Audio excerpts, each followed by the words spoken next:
Hello students, today we will see about wind. What is wind?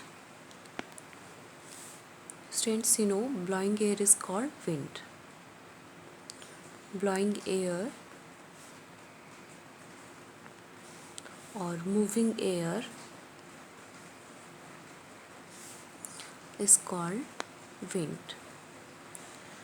And how does its direction is decided? And air move from which place to which? We'll see about it. देखिए, जो moving air है उसको हम wind कहते हैं और इसकी direction कैसे डिसाइड होती है वो हम आज डिस्कस करेंगे। डायरेक्शन ऑफ एयर और विंड, किस तरीके से ये मूव करती है और किधर से किधर मूव करती है। देखिए, एयर की फ्लो करने का जो रीज़न है, एयर के मूव करने का रीज़न है, सबसे इम्पॉर्टेंट रीज़न क्या होता है? अनइवन हीटिंग, मतलब different temperature of the place. Uneven heating की वजह से ही स्टूडेंट्स एयर मूव करती है। देखिए, अर्थ है वहाँ, जैसे कि हम कंसिडर करते हैं कि एक प्लेस है जो कि ज़्यादा हॉट है और एक प्लेस हम कंसिडर करते हैं जो कि ज़्यादा कूल है।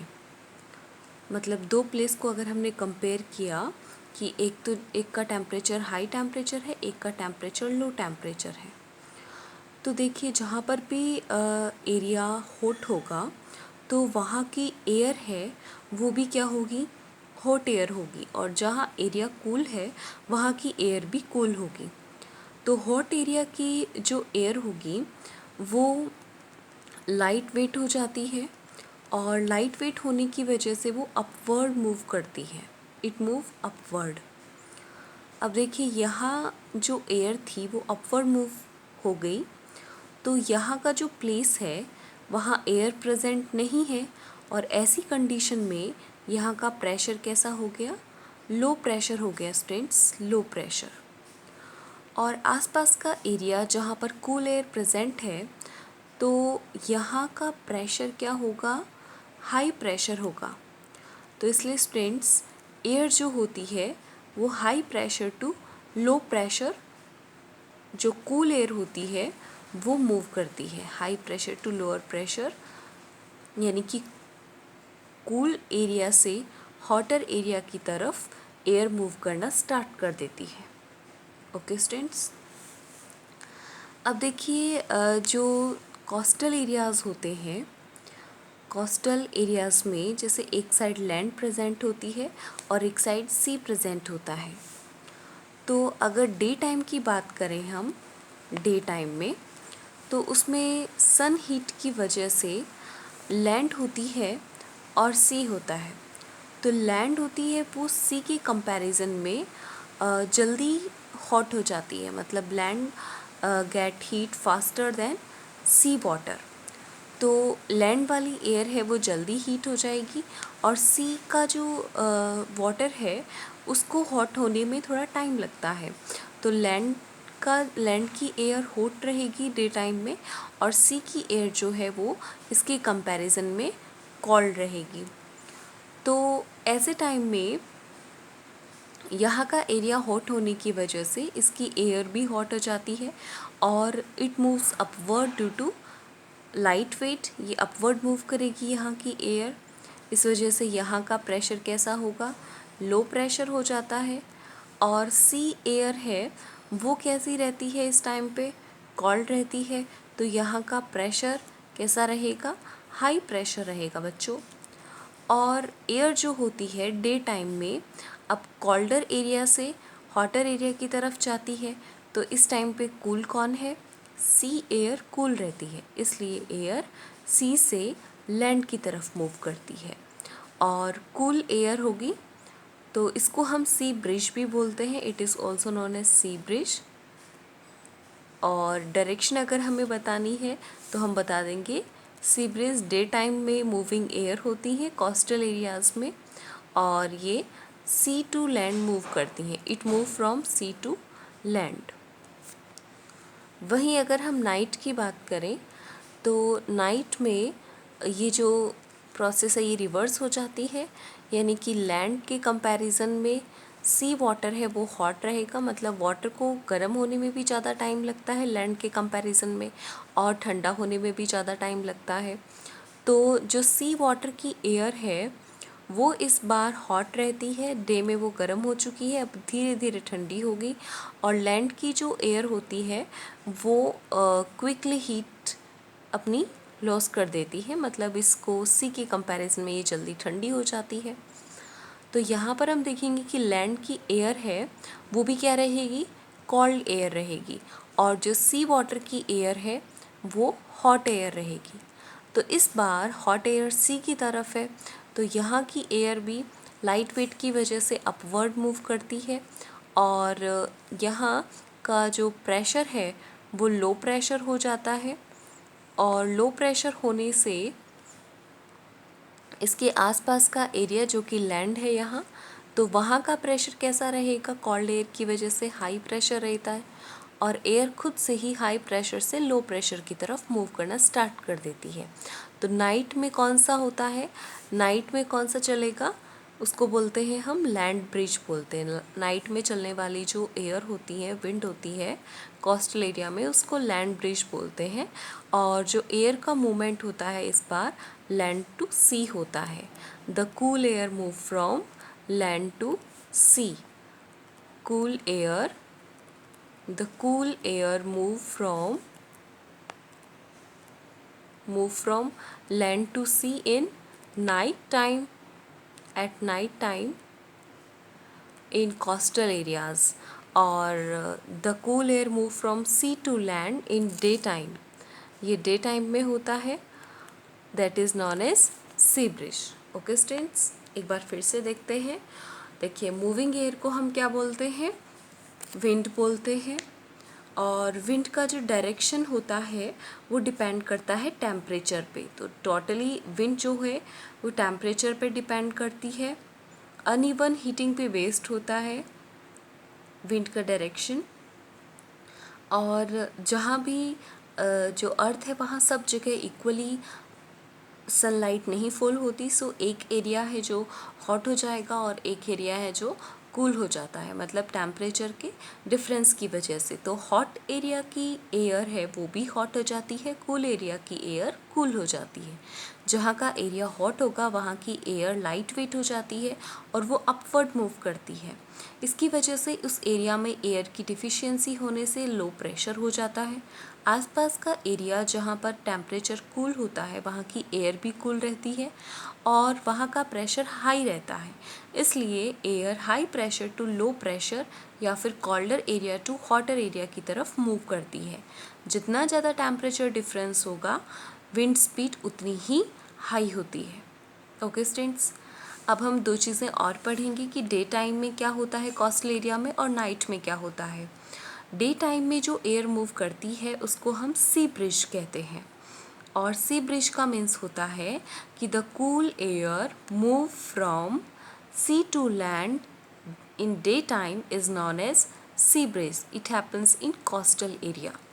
तो इसका रीज़न भी हम देख लेते हैं कि डे टाइम में कोस्टल एरिया में लैंड एयर और सी एयर में से लैंड की एयर जल्दी हॉट हो जाती है और सी को हॉट होने में थोड़ा टाइम लगता है।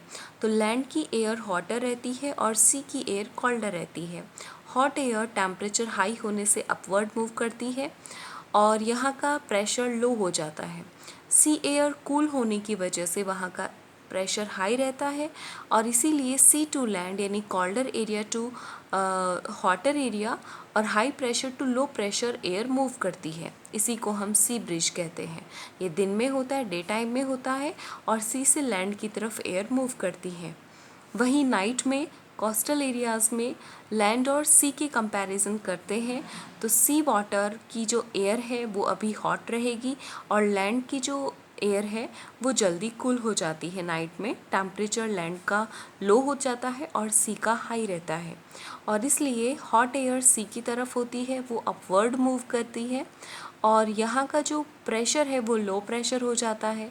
लैंड वाली एयर का प्रेशर हाई रहता है, तो hotter area to colder area night में कोस्टल एरिया में ट्रांसफ़र होती है एयर, तो इसको हम बोलते हैं लैंड ब्रिज।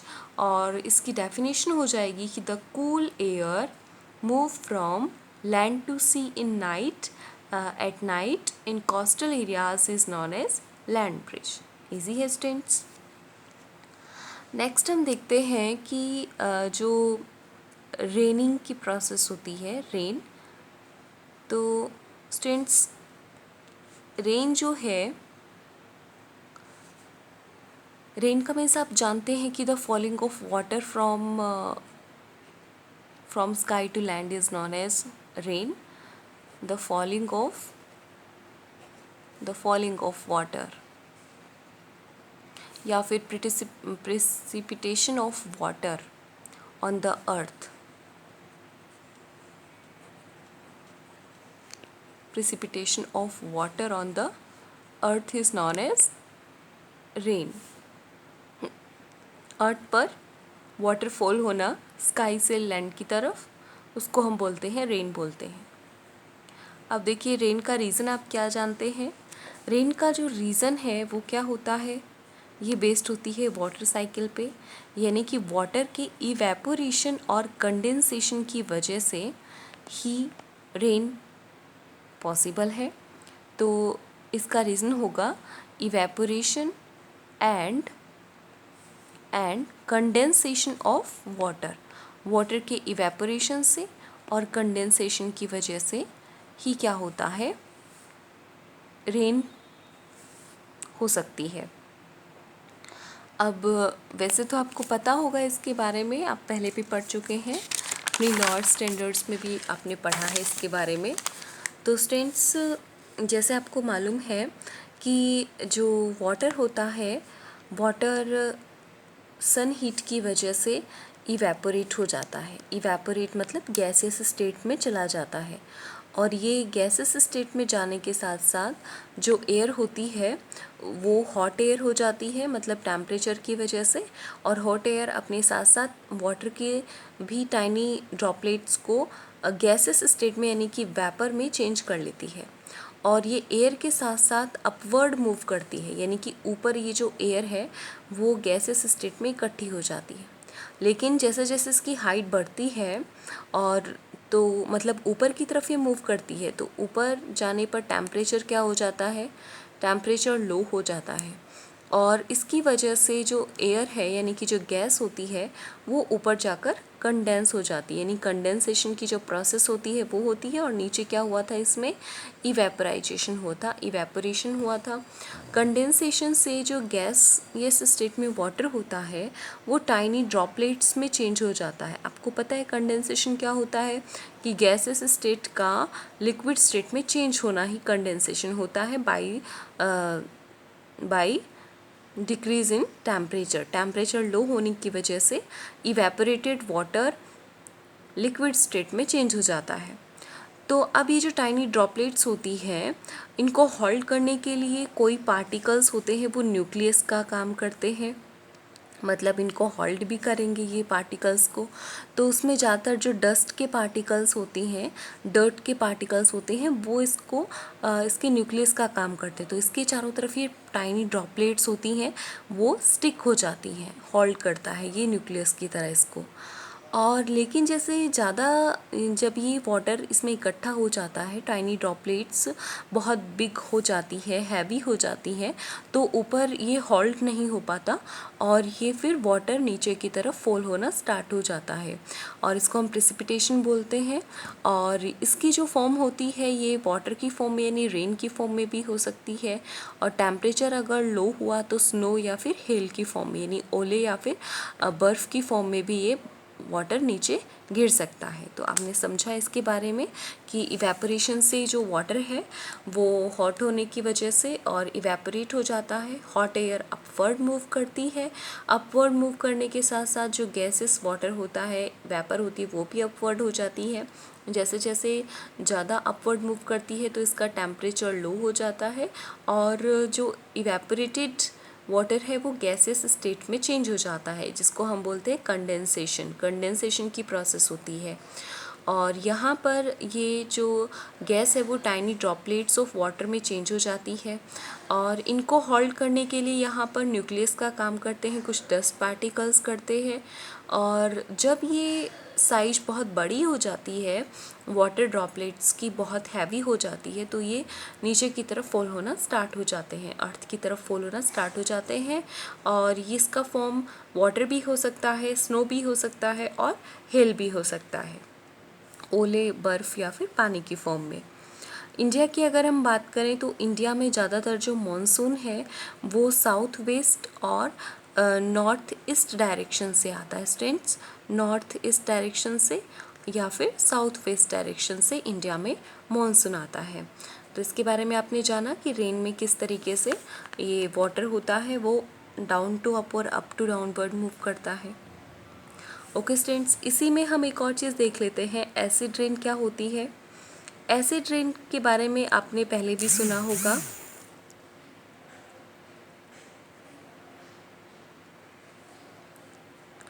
तो जो एसिड रेन है, एसिड रेन का मतलब होता है, देखिए जैसे जितने भी हम चीज़ें आजकल यूज़ करते हैं, लाइक व्हीकल समझ लीजिए या फिर पेट्रोलियम होता है, तो पेट्रोलियम की कंबशन की वजह से यानी इसके जलने की वजह से या फिर अदर फैक्ट्रीज़ में जो भी वर्क होता है तो कुछ ऐसे सब्सटेंस बर्न होते हैं और इनकी कंबशन की वजह से, जैसे व्हीकल्स होते हैं वो चलते हैं तो उनमें भी पेट्रोलियम कंबशन होता है, उसकी वजह से कुछ हार्मफुल सब्सटेंस रिलीज़ होते हैं। हार्मफुल सब्सटेंस में आते हैं जैसे कि नाइट्रोजन के ऑक्साइड्स और कार्बन के ऑक्साइड्स, सल्फ़र के ऑक्साइड्स, तो ये सब इसमें रिलीज़ होते हैं। और इसका रीज़न भी समझ लीजिए, जैसे कि पेट्रोलियम है तो उसमें क्या होता है, उसमें नाइट्रोजन है, कार्बन है, सल्फ़र है, तो ये सब चीज़ें होती हैं। जब कंबशन की प्रोसेस होती है तो कंबशन में उसके अंदर ऑक्सीजन ऐड हो जाता है, कंबशन का मीन्स ऑक्सीजन का एडिशन ही है उसके अंदर, और फिर उससे हीट और एनर्जी बनती है।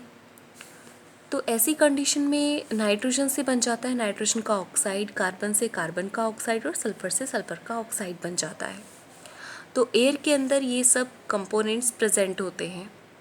जब भी कभी रेन होती है तो एयर में प्रेजेंट ये जो सब्सटेंस है, नाइट्रोजन ऑक्साइड्स, कार्बन डाइऑक्साइड और सल्फ़र डाइऑक्साइड, ये रेन वाटर जिसका फॉर्मूला H2O होगा, तो उसके अंदर ये मिक्स हो जाते हैं। देखिए, बोला जाता है कि रेन का जो वाटर है वो बहुत प्योर होता है। रियल में वाटर तो प्योर होता है, जब वो कंडेंस होकर के क्लाउड से गिरा था तब तो वो बहुत प्योर था, लेकिन अर्थ तक पहुँचते पहुँचते वो इम्प्योर हो जाता है, क्योंकि एयर के अंदर ये इम्प्योरिटीज़ जैसे कि nitrogen oxides, carbon dioxide, sulphur dioxide और अदर डस्ट पार्टिकल्स भी प्रेजेंट होते हैं। तो इन ऑक्साइड्स के इसमें कंबाइन होने से नाइट्रोजन ऑक्साइड्स का तो नाइट्रिक एसिड बन जाता है, कार्बन डाइऑक्साइड का कार्बोनिक एसिड बन जाता है, सल्फ़र डाइऑक्साइड का सल्फ्यूरिक एसिड बन जाता है। तो ये एसिड भी वाटर के साथ मिक्स हो जाते हैं, वाटर में मिक्स होने की वजह से ही ये एसिड बने हैं। और इस बारिश को, जिसमें ये इतने सारे एसिड हैं, उसी को हम बोलते हैं एसिड रेन बोलते हैं। और आपको पता है स्टूडेंट्स, एसिड रेन के बहुत ज़्यादा हार्म्स होते हैं, जैसे कि अपने मॉन्यूमेंट्स हैं, जैसे ताजमहल जैसे अदर मॉन्यूमेंट्स हैं, तो उनकी जो आउटर लेयर होती है उसको डिकम्पोज यानी कोरोड कर देते हैं। मॉन्यूमेंट्स के लिए भी हार्मफुल हैं, प्लांट्स के लिए भी हार्मफुल होते हैं, अपनी लैंड की फर्टिलिटी के लिए भी ये हार्मफुल है। और ह्यूमन बींग्स भी अगर इसके डायरेक्ट कांटेक्ट में आते हैं तो उसमें स्किन इरिटेशन, स्किन प्रॉब्लम होने के चांसेस रहते हैं। तो ये सब चीज़ें हैं जो एसिड रेन की वजह से होती हैं। फिर से देख लेते हैं एसिड रेन क्या है। When some oxides of nitrogen, carbon, sulphur are released in the air due to air pollution or petroleum combustion, and rainwater mix with these components, so it make some acids like nitric acid, carbonic acid and sulfuric acid. These acids mix with rainwater and make acid rain. Acid rain is harmful for our natural beauty of the earth. Some monuments, plants damaged by this rainwater, land fertility also decreases, or it can cause some skin problems in humans or other animals. Okay students, तो इस तरीके से acid rain होती है और ये हमें harm पहुंचाती है।